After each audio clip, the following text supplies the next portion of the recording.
You've been in the headlines. Your team's just... I mean, this Declan Rice saga. What was it like as an Arsenal fan, this saga? Is it one of excitement? Arsenal, you're back. You're in for the big boys, right? You're in for the big signings, not the risky ones that might work, might not work, but the genuine sort of world-class, I said it in inverted commas, players. What's it like? It's exciting, of course, to know that Arsenal are going after some of the league's most sought-after players is obviously huge, because for years and years, Arsenal have been shopping in a bracket maybe just below, have often had to go abroad to find players that, as you said, represented greater risk because of the lack of Premier League experience or the rest of it. I don't think that's the be-all and end-all, by the way, Premier League experience, but it is a factor, I think. No settling in period. Yeah, exactly. You expect them to hit the ground running. You don't expect there to be any language issues, communication issues at the beginning, which makes it easier for somebody to settle in to a new surrounding and a new environment. It's exciting, but with that excitement comes greater stress and greater anxiety, I guess, around some of these things. And I think the issue with the Declan Rice one is that, you know, at the beginning it felt like Arsenal had a bit of a free run towards him. That's it. He only wants Arsenal. And although some outlets would tell you that that's still the case, that he prefers Arsenal over anybody else, and that makes the deal easier for the Gunners to do, there is a part of you that the minute you hear the name Manchester City, a more successful side than us, a side with the greatest manager in world football, maybe of all time, some of the greatest players just coming off the back of a treble, that does cause you a bit of stress, because you wonder if a late move from Manchester City could divert Declan Rice that way. And that's a concern, of course, but to be in the mix for these players is massive. And it's a sign of the progress that Arsenal have made over the last 2-3 seasons now.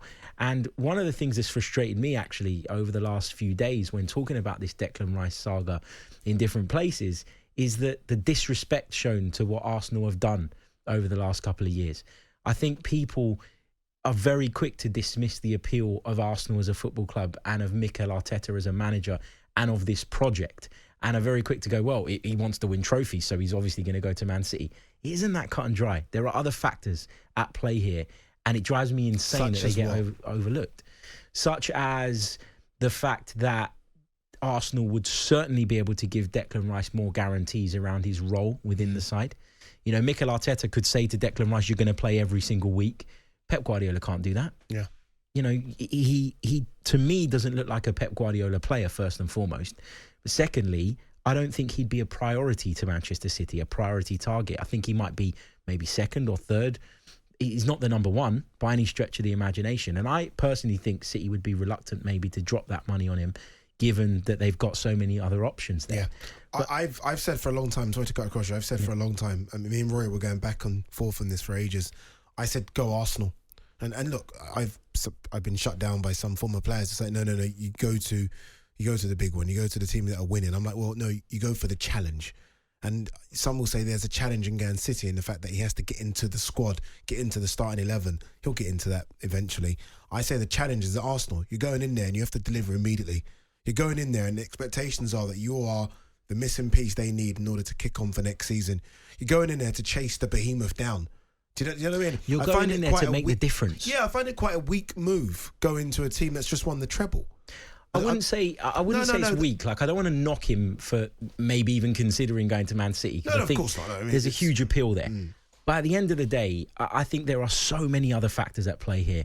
Not just football, lifestyle. Declan Rice, does he want to move up to Manchester, given how much he's spoken about the fact that he's a London guy and he wants to stay close to his surroundings? Not that there's anything wrong with going up there, but of course he's a London lad, and I think that plays a part.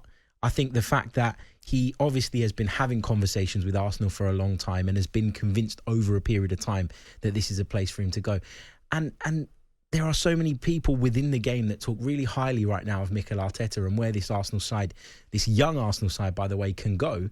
I just think it's disrespectful to completely dismiss what they've done and the fact that they closed the gap on City so significantly and say, well, yeah, but the minute City come in, it's not even a competition. You know what it is, though? I mean, it's City, isn't it? I mean, if this was you versus Liverpool, you versus United, you versus Chelsea for signature, I think there's another discussion. City just have, I think you said it quite well, arguably the best manager right now, maybe one of the best of all time, maybe the best of all time. So that's what's knocking at your door. Do you think he backs himself to get into that Man City 11? Do you think he looks at it and thinks, I can take Rodri's place. I can maybe that midfield, which on a good day is Rodri, De Bruyne, Rodri, De Bruyne, and Bernardo Silva. Do you think he thinks I can get in that? I'm not sure. I'm not sure. Because it's Rodri, isn't it? He's Rodri, isn't he? Yeah. Well, yeah, and some people have suggested that he's not really a 6 and he's more of an 8. I think there are questions to be asked of Declan Rice in terms of what he brings as an attacking force. I'm not saying he can't play as an 8. I think he can be unleashed in a good team. But do you think he's got?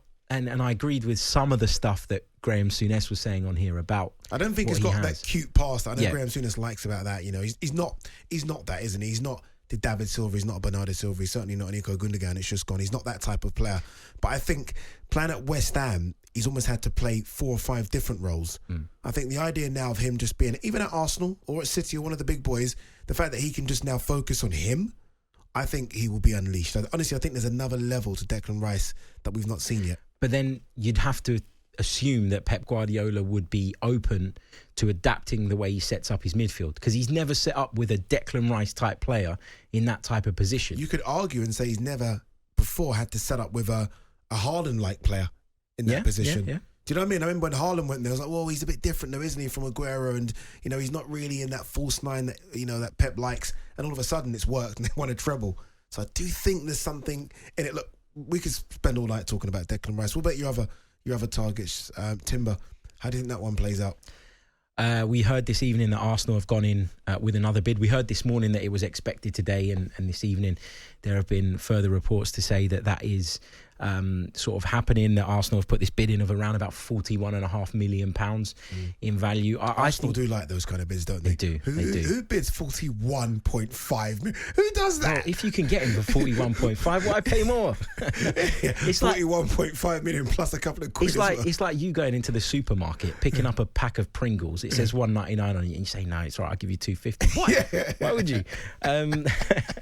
But I think somebody like Jurrien Timber is the missing piece in the Arsenal defence. I spoke about it on a podcast earlier this week. I said that for me, he would complete Arsenal's defensive unit because he's instantly an upgrade on Rob Holding. No question about that whatsoever. Has all of the attributes that Mikel Arteta wants in a centre-half, comfortable on the ball, able to bring it out. Has the versatility to play at right back if you need him to. Some would say has the versatility to step into midfield too if you need him to do that. And I think with all of those things combined, he's just the perfect fit. Arsenal fell apart at the end of last season because they had a big injury at centre-back. Didn't have Tomiyasu available either, which impacted on their ability to move Ben White back inside and not damage the right-back position. But Timber's just that extra piece they need. And I think when you think about it afterwards, you're looking at, assuming he doesn't go anywhere because he hasn't yet, you've got Tierney and Zinchenko on the left. You've got White, Tomiyasu and Timber who could all play at right back. And then you look at the centre-halves and you've got Gabriel Saliba, Kivior and Timber or White or Tomiyasu who can all slot in there as well. So all of a sudden you've got this really strong unit of 6-7 players that you can rotate comfortably as well. And I think that's the point that Mikel Arteta will want to get to in every area of the park. So I think it's a massive signing. Harry's saying that smiling, like he's his biggest smile ever there. Arsenal got everything and we're going to win the title next season.